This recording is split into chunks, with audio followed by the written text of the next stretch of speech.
agir enquanto igreja, enquanto membro no corpo de Cristo, né? Esta igreja de Jerusalém nos ensina muito.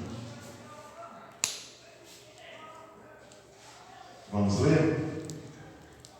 Ao cumprir-se o dia de Pentecostes, estavam todos reunidos no mesmo lugar. De repente, veio do céu um som como de um vento impetuoso e encheu toda a casa onde estavam assentados. E apareceram distribuídas entre eles línguas como de fogo, e pousou uma sobre cada um deles. Todos ficaram cheios do Espírito Santo e passaram a falar em outras línguas, segundo o Espírito lhes concedia que falassem. Ora, estavam habitando em Jerusalém judeus, homens piedosos, vindo de todas as nações debaixo do céu. Quando, pois, se fez ouvir aquela voz, afluiu a multidão, que se possuiu de perplexidade, porquanto cada um os ouvia falar na sua própria língua. Estavam, pois, atônitos e se admiravam, dizendo: Vede, não são porventura galileus todos estes que aí estão falando? E como os ouvimos falar, cada um em nossa própria língua materna? Somos partos, medos, elamitas e os naturais da Mesopotâmia, Judéia, Capadócia, Ponto e Ásia, da Frígia, da Panfília, do Egito e das regiões da Líbia, nas mediações de Cirene, e romanos que aqui residem, tanto judeus como prosélitos, cretenses e árabes. Como os ouvimos falar em nossas próprias línguas as grandezas de Deus, todos atônitos e perplexos, interpelavam uns aos outros: que quer dizer isso? Outros, porém, zombavam e diziam: estão embriagados. Pai, mais uma vez, eu me prostro diante do Senhor, em reverência a quem o Senhor é, a Tua palavra, Pai. Oro pedindo que o Teu Espírito Santo nos ilumine aqui nesta noite, para que possamos compreender aquilo que o Senhor tem para nos comunicar, nos ensinar, nos admoestar, Pai. E que esta palavra encontre lugar em nossos corações, em nossas vidas. Que venhamos praticar a Tua palavra, Pai. No nome do Teu Filho Jesus. Amém. Pode sentar. Eu quero iniciar esta exposição citando o pastor Francis Chan, que diz: para encher uma igreja, você só precisa de um pregador carismático, de um grupo musical talentoso, de um bom programa para crianças, de um estacionamento espaçoso e de alguns eventos criativos pontuais ao longo do ano. Isso não significa que você encheu a igreja com convertidos, pois conversão não é obra de homem, é obra do Espírito Santo. Nós somos muitos tentados a acreditar que por nós mesmos e por nosso talento nós podemos fazer a obra de Deus, nós podemos realizar alguma coisa. Principalmente nesses últimos dias, onde o hedonismo impera de forma pesada na vida dos homens. Mas quando olhamos para esse texto, e Lucas nos traz essa informação não por um acaso, mas como nós vimos, inspirado pelo Espírito Santo, usado por Deus, ele vai relatar esse evento ímpar para a vida da igreja do Senhor Jesus, mostrando que a capacitação, ou seja, a capacitação que nós temos enquanto servos do Senhor, enquanto igreja do Senhor, não vem de nós mesmos, vem do próprio Deus, vem do próprio Senhor Jesus, que em cuidado com a sua igreja, irá enviar o Espírito Santo para nos dar dons, para nos dar condições de realizar a sua obra. Isso fica nítido aqui. Nós podemos até inflar a igreja com pessoas. Nós podemos até inchar a igreja de pessoas por causa de um bom programa, por causa de um pregador carismático, mas a pergunta que se faz é: são pessoas que experimentaram um novo nascimento, o nascer de novo, a conversão genuína? A nossa preocupação tem que ser essa. O nosso foco tem que ser em trazer as pessoas para a casa do Senhor, não para fazer número, mas para que de fato tenha um encontro genuíno com o Senhor Jesus. Mas por nós mesmos nós não conseguimos. Não é pelo nosso poder de argumentação, não é pelo nosso conhecimento intelectual, mas será por uma total disposição e submissão ao Espírito Santo de Deus. E o dia de Pentecostes, eu vejo como um dia estratégico designado pelo Senhor Jesus para a vida da igreja. Nós aprendemos muito aqui nesses 13 versículos. Mas antes, vamos entender o que foi o dia de Pentecostes, o que era o dia de Pentecostes, por que a inauguração da igreja se dá no dia de Pentecostes. Para os judeus, haviam 3 festas que eram consideradas as mais importantes: a Páscoa, o Pentecoste e a festa das cabanas ou dos tabernáculos. Mas a mais frequentada era o Pentecoste. Por quê? Essa festividade, a lei exigia que todo judeu não trabalhasse durante essa festividade. Então, é lógico que teria um número maior de pessoas nessa festividade de Pentecostes. E vinham judeus de todos os lugares do mundo existente, da diáspora, prosélitos. Então, realmente, eu não sei se os irmãos lembram aí de algumas festividades que tem em Belo Horizonte, que vem pessoa e a cidade fica fervilhando de gente. No dia de Pentecostes, isso acontecia também. Jerusalém, Israel, ficava fervilhando de judeus vindo de toda a parte do mundo. E por que Pentecostes? Penta, que é 5 no grego, associado a essa palavra que ficou traduzido como Pentecostes, significa a 50ª, que era também conhecido como festa da semana. Era chamado assim porque caía 50 dias depois da Páscoa. Então as pessoas levavam as suas ofertas para ser entregado no templo e no altar. Só para nós situarmos e para entendermos o porquê que o Senhor Jesus, no início de Atos, vai dar aquela ordenança, aquela ordem: não se ausentem de Jerusalém até que do alto vocês sejam revestidos de poder. Jesus sabia que o melhor dia para inaugurar a sua igreja seria o dia de Pentecostes. O alcance seria de grandes proporções. Por isso ele mandou que seus discípulos voltassem para Jerusalém e esperassem o cumprimento da promessa do batismo com o Espírito Santo. E eles obedecem e ficam ali em oração unânimes. Jesus foi estratégico ao ordenar aos seus discípulos que não se ausentassem de Jerusalém até que se cumprisse a promessa do batismo o Espírito Santo.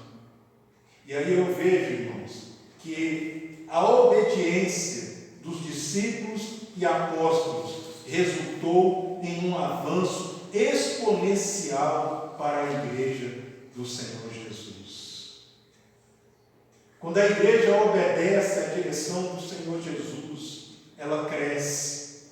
Quando a igreja obedece à direção do Senhor Jesus, ela experimenta a ação do Espírito Santo em sua vida. Quando nós somos obedientes à voz e direção do Senhor Jesus, nós experimentamos a ação do Espírito Santo em nossas vidas. Quando nós endurecemos o nosso coração, quando nós somos tardios em ouvir ao Senhor Jesus, o maior prejudicado somos nós mesmos.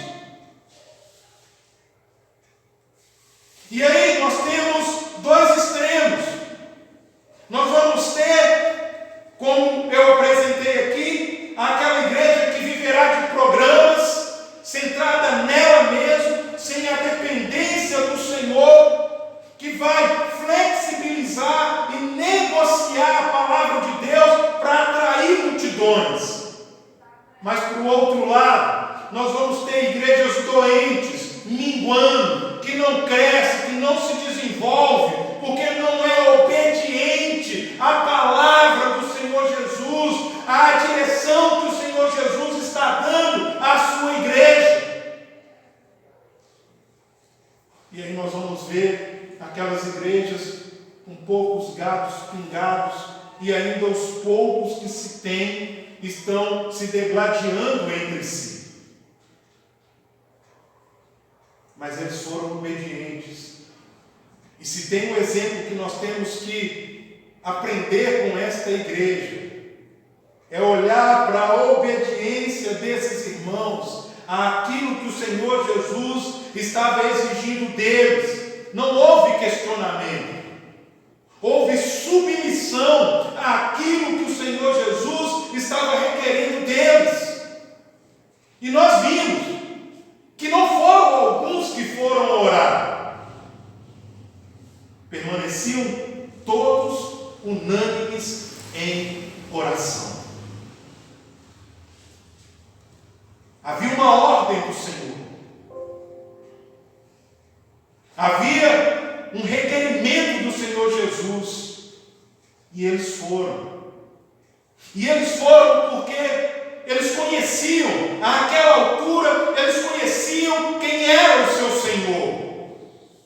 E não houve questionamento, porque naquela altura eles sabiam que se o Senhor mandou fazer, aquilo iria resultar em um bem para as suas vidas. E nós, irmãos, devemos desenvolver esse mesmo tipo de obediência. Igreja, se nós obedecermos à direção do Senhor Jesus, nós experimentaremos a ação do Espírito Santo em nossa vida. Um avivamento espiritual como nunca vimos na nossa vida. Se a igreja no Brasil se submeter de fato ao senhorio do Senhor Jesus, à direção do Senhor Jesus, esse país experimentará um avivamento espiritual como nunca antes houve na história desta nação. Mas o que vemos nesses últimos dias é um hedonismo exacerbado, líderes que querem o foco para si e não para o Senhor Jesus, líderes da igreja que estão mais preocupados com os bens materiais deste mundo do que com as vidas que estão perecendo aí fora.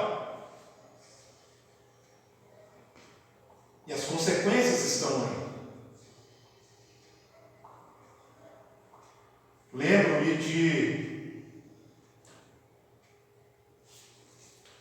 algo que é contado repetidas vezes, envolvendo o ex-presidente Sarney. Quem é mais novo aqui não lembrar, mas quem já é um pouco mais vivido vai lembrar. E um dos seus lá o procurou para dizer na época que a igreja evangélica estava crescendo no Brasil assustadoramente naquela época. E esse homem, o Sarney, disse: não preocupa não, esse povo é o povo mais dividido da face da terra. E aí esse texto me chama a atenção porque vai acontecer um evento aqui, que são as línguas, que foram falados naquele dia, e que hoje erroneamente muitos entendem que são línguas estáticas, emboladas, que ninguém entende nada, enquanto que o texto é muito claro, porque o que Deus estava querendo mostrar aqui é que Ele estava agregando, reunindo o povo dele em um único corpo, em uma única igreja, que é a igreja do seu Filho Jesus. O termo usado por Lucas aqui foi glosolalia, idiomas, de homens. E esses homens aqui, ao receberem o Espírito Santo, ao serem selados com o Espírito Santo, começam a falar das grandezas de Deus nos idiomas existentes da época,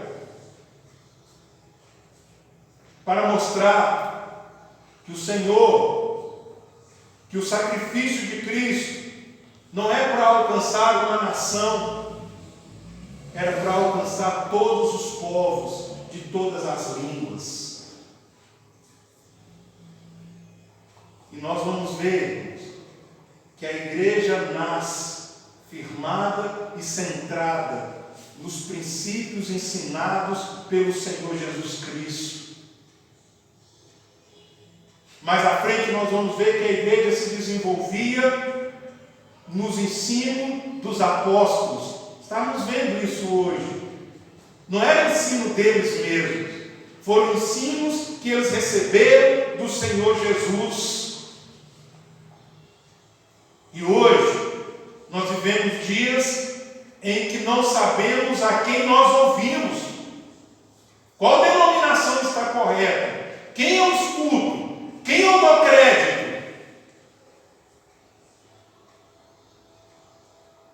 Mas se formos obedientes à palavra do Senhor Jesus, à direção dele para a sua igreja, nós vamos experimentar algo nas nossas vidas como nunca antes experimentamos.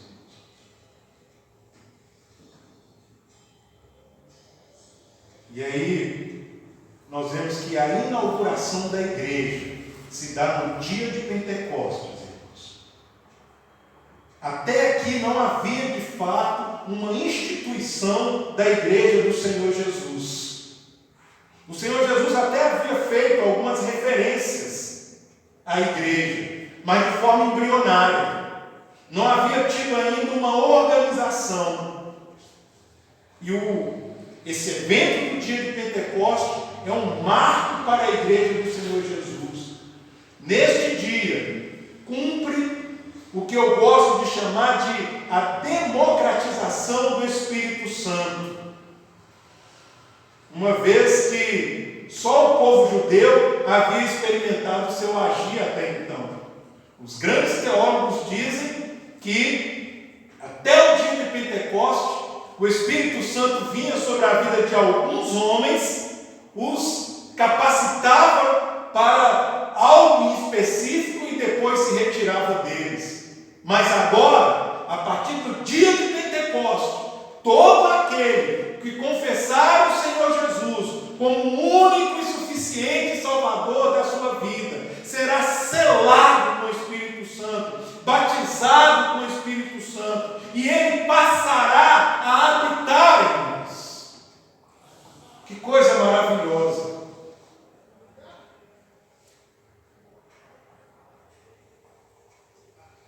A partir do dia do Pentecostes, o Espírito Santo se converteu em uma realidade dominante na vida da igreja. O Espírito Santo é a fonte de toda a orientação para a vida da igreja. Sem o Espírito Santo, a igreja está morta. O Espírito Santo está para a vida da igreja, assim como o oxigênio está para os nossos pulmões. Sem o Espírito Santo de Deus, o homem está morto nos seus delitos e pecados. Por isso, uma igreja que não se submete ao Espírito Santo, ela está morta.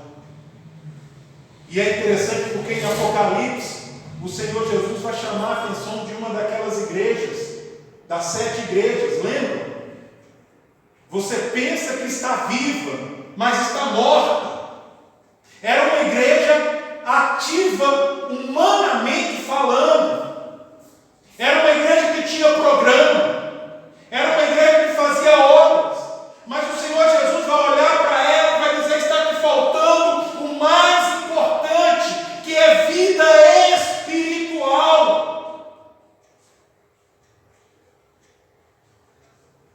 Se não tiver o Espírito Santo, está morto.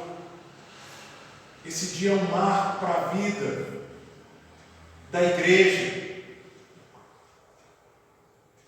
O Senhor Jesus foi estratégico e Lucas relata para mostrar isso, porque a partir de agora nós vamos ver uma ação contínua do Espírito Santo na vida da igreja em Jerusalém e na vida desses homens e mulheres.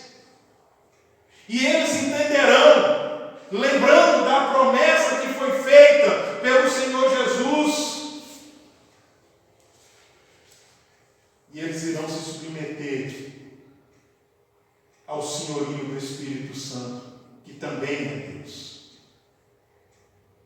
Os grandes servos de Deus, apresentados por Lucas neste livro, evidenciaram total obediência e submissão ao Espírito Santo. Nós vamos ver isso com Filipe, um dos 7, lá em Atos 8, 29, que obedecendo à direção do Espírito Santo, aquele homem vai fazer a diferença na vida daquele homem que ia ali lendo o texto, não entendia o que estava lendo, e aí o Espírito Santo o translada e o manda: vá lá, e ele vai. Nós vamos ver a ação do Espírito Santo na vida de Pedro, quando ele está ali jejuando e orando, e o Espírito Santo desenrola o manto. Mas não é Deus? Não. No texto original vai estar falando que é o Espírito Santo. E diz: Pedro, mata e come. E ele: na minha boca não entrou coisa imunda e jamais entrará. E o Espírito Santo dirá para ele: não tornes a chamar de imundo aquilo que com minhas mãos eu purifiquei. Estão vindo 2 soldados romanos para te levar à casa do centurião Cornélio, e você vai. E ele foi. E ali será um marco, porque Cornélio será um dos primeiros gentios a experimentar essa ação do Espírito Santo em sua vida.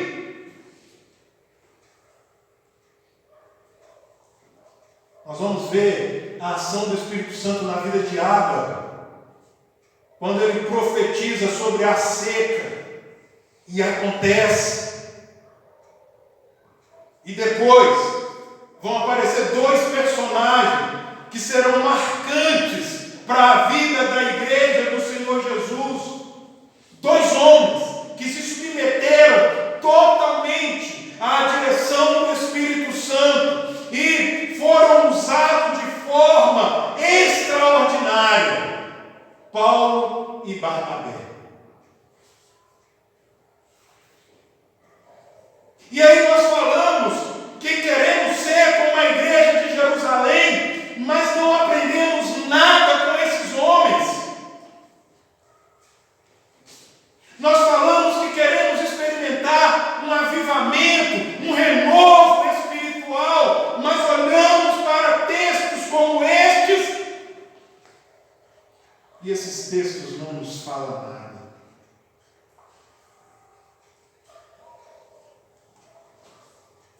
A promessa feita por Jesus em Atos 1:8 se cumpriu no dia de Pentecoste. Neste dia, a igreja foi revestida de poder, o dunamis, poder vindo do Espírito Santo para testemunhar ao mundo do Evangelho do nosso Senhor Jesus Cristo. Meu irmão, a promessa de Jesus se cumpriu.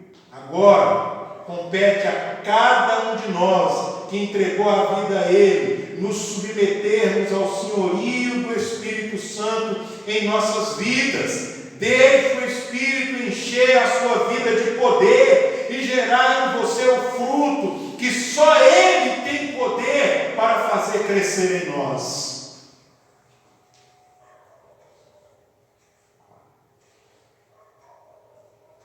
Mas aí tem algo aqui que me chama a atenção. Só quem está buscando fazer a vontade de Deus experimentará a maravilha do Espírito Santo. Não adianta, irmãos. Não adianta a pessoa acreditar que, levando uma vida de qualquer maneira, uma vida sem comprometimento, ela irá experimentar a ação do Espírito Santo em sua vida. Não irá. O nível de relacionamento que um homem pode experimentar com o Espírito Santo está condicionado pela classe de homem que ele é. Nem mais e nem menos.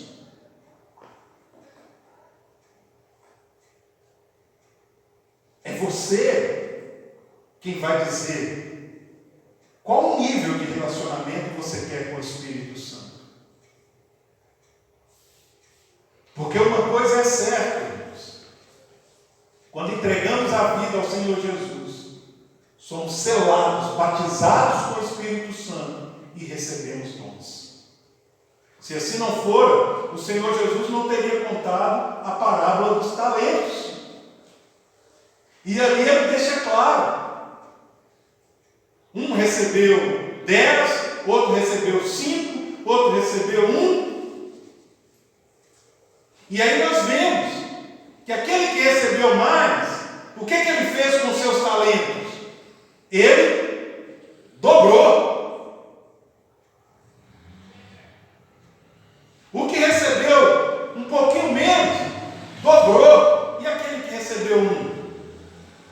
Enterrou, não desenvolveu. E o Senhor Jesus disse que foi tomado dele aquele e dado ao que tinha mais.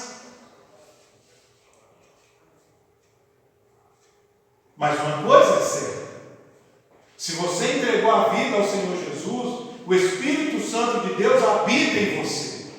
Você tem dom. Qual vai ser o seu nível de relacionamento com o Espírito Santo? Vai ficar sentado? Vai ficar assistindo às vidas perecendo sem o Senhor Jesus? Porque aí nós estamos vivendo nos dias dos extremos. Nós vamos ter aqueles que vão pensar que o batismo, ser batizado com o Espírito Santo, é ter momento de grande euforia emocional, de ficar estáticos e etc., e se limitar somente a isso. E as vidas estão perecendo aí fora.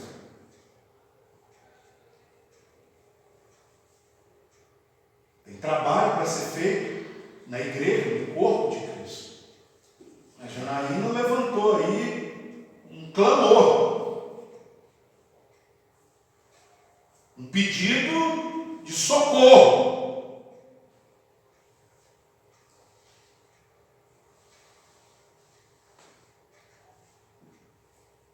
O homem que está buscando sinceramente fazer a vontade de Deus experimentará mais e mais a sua ação. Obediência. Não tem como relativizar a palavra de Deus, irmãos. Não é a palavra de Deus que se enquadra naquilo que eu penso e acredito. Sou eu que me enquadro na palavra de Deus e me submeto a ela. A palavra de Deus, ela é imperativa sobre as nossas vidas. É regra de fé e prática para aqueles que entregaram a vida ao Senhor Jesus. Não tem que questionar, temos que obedecer. E aí uma coisa tem me preocupado com essa pandemia. Temos que ser prudentes? Sim, claro. Temos que ser responsáveis? Sim, com certeza. Mas já tem líderes ventilando a possibilidade de não ter mais a estrutura de templo e continuar somente com lives. E aí eu comecei a pensar, cara, se há um mandamento em Hebreus 10, 25, para congregar, para não deixar de congregar, o que eu faço com esse mandamento? Lá não é condicional, é imperativo. Quando eu olho para a história da igreja, os nossos irmãos se reuniam em catatumbas para ter culto, juntos.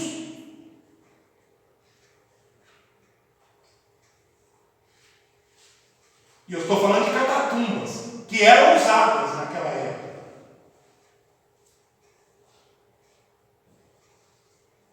Como é que fica isso hoje, então? Alguns pastores estão falando. Já voltamos com os cultos, mas boa parte da igreja não quer voltar. E não estou falando de pessoas do grupo de risco.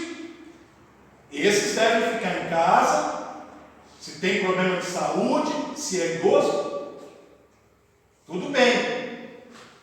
Estou falando de pessoas saudáveis, jovens, que têm disposição para ir no shopping, no supermercado. Você quer um lugar pior e de maior risco para você pegar o tal do Covid do que ontem eu saí. Falei com o Renato, eu vou comprar um negócio para você fazer um almoço. Quanto tempo eu demorei? Parecia que tinha coisa de graça no supermercado. Aí eu falei, não vou correr desse e vou para o outro. Quando eu cheguei no outro, estava mais cheio. Eu falei, podia ter ficado lá, estava mais vazio. E quando eu consegui entrar, irmão, parecia um formigueiro de pessoas aglomeradas ali dentro daquele supermercado. Mas ali pode ir. Mas no templo não, que está se guardando todos os cuidados. Olha aqui, cadeira, 1,5 metro de distância, álcool em gel, máscara, tudo direitinho. Não, aqui é perigoso pegar o Covid.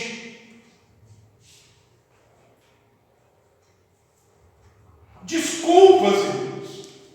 Mas depois, nós queremos que a igreja no Brasil experimente a ação do Espírito Santo, seja uma igreja usada por Deus, uma igreja ousada no Espírito. Isso não vai acontecer se nós, de fato, não nos entregarmos ao Senhor.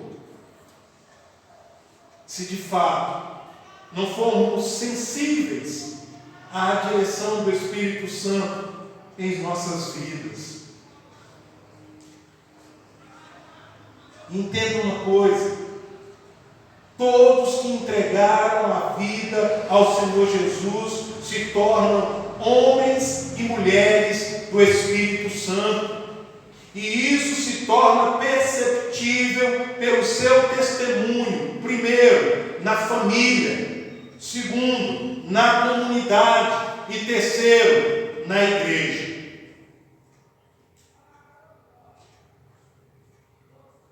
Se você entregou a vida ao Senhor, e essa transformação, essa mudança não é perceptível no seu testemunho, na sua vida, tem alguma coisa errada. Porque o novo nascimento é caracterizado pelo batismo com o Espírito Santo. Ele passa a habitar em nós. A ponto de nós dizermos agora, não mais vivo eu, mas Cristo vive em mim. Aí, aquele camarada que era roubador, que era ladrão, não rouba mais. Aquele que era espancador da esposa, não espanca mais. Aí eu lembro de um testemunho contado por Spurgeon, interessantíssimo, de um homem que era alcoólatra, era mineiro, não de Minas, trabalhava em Minas de carvão, naquele período, naquela época. E tudo que ele ganhava, ele gastava com cachaça. A casa do homem não tinha nada, não tinha uma cadeira para sentar. A família passava necessidade de itens básicos. Mas ele teve um encontro com o Senhor Jesus. E ele mudou. Aquele homem passou a sair do trabalho, ao invés de ir para um boteco, para uma taverna, né? Ele passou a ir para casa. E agora não andava mais caindo nas ruas, nas vielas. Agora era um homem digno. Mas um dos seus amigos, querendo ridicularizar, chegou para ele e disse: não é possível que você acredita nessa tal de Bíblia e em tudo que essa Bíblia diz. Não é possível que você acredita em um homem que transformou, que multiplicou pães, que multiplicou peixes. Não é possível que você acredita nessa história de que água se transformou em vinho. E ele diz: olha, se a água foi transformada em vinho ou não, eu não sei. Eu sei que na minha casa a cachaça foi transformada em pão, em mesa, em cama para os meus filhos dormirem. Louvado seja o Senhor, irmãos. Quem tem um encontro com o Senhor não tem como permanecer da mesma maneira, irmãos, porque o Espírito Santo de Deus passa a agir, a habitar nele. E a primeira evidência que nós vemos é nesse dia de Pentecostes, em que eles, cheios do Espírito Santo, começam a pregar e a anunciar a grandeza de Deus. E os povos que ali estavam começam a ouvir na sua própria língua nativa. E nós vimos semana passada que Pedro, já agora impactado pelo Espírito Santo de Deus em sua vida, o que acontece com ele? Ele levanta cheio de autoridade, com ousadia, e começa a anunciar e a pregar a grandeza de Deus.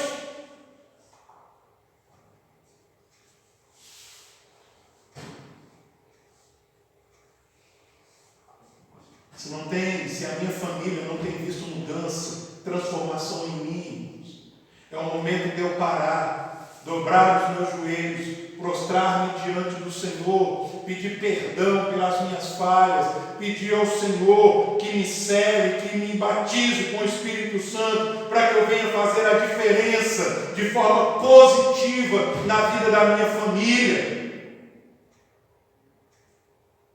Como é triste, irmãos, como já aconteceu comigo, chegar em uma cidade e, ao andar pela cidade e ir aos comércios da cidade, quando se apresentar como pastor da igreja batista, o dono do comércio vir dar um testemunho negativo do pastor que outrora passou por lá, comprou e ficou devendo.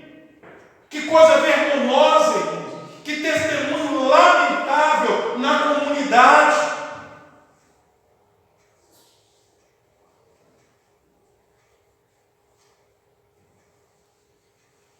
A igreja, irmãos, precisa ver que eu sou um homem de Deus. A igreja precisa ver que você é um homem de Deus, uma mulher de Deus.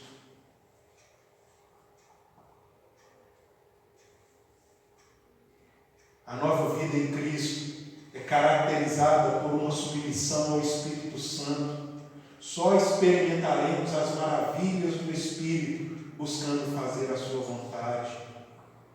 Deixe o Espírito Santo mover a sua vida de forma poderosa. Vamos olhar para os grandes homens de Deus que foram bem-sucedidos em seus ministérios, porque se submeteram à direção do Espírito Santo. O dia de Pentecoste foi um marco para a vida da igreja. O Senhor Jesus sabia que aquele seria o melhor dia para inaugurar a sua igreja. E a obediência dos seus apóstolos e discípulos foi determinante para o avanço e crescimento da igreja. A igreja em Jerusalém experimentou as maravilhas do Espírito Santo, porque foram obedientes à sua direção. O Espírito Santo é a vida da igreja. Sem ele, estamos mortos. Que você seja usado grandemente pelo Espírito Santo. Que seja perceptível isso na minha e na sua vida. Que essa comunidade possa ver que, de fato, nós somos a igreja do Senhor Jesus aqui neste lugar. Que a luz de Cristo brilhe em nós. Que o fruto do Espírito sobressaia em nossas vidas. Amém? Amém. Equipe de música.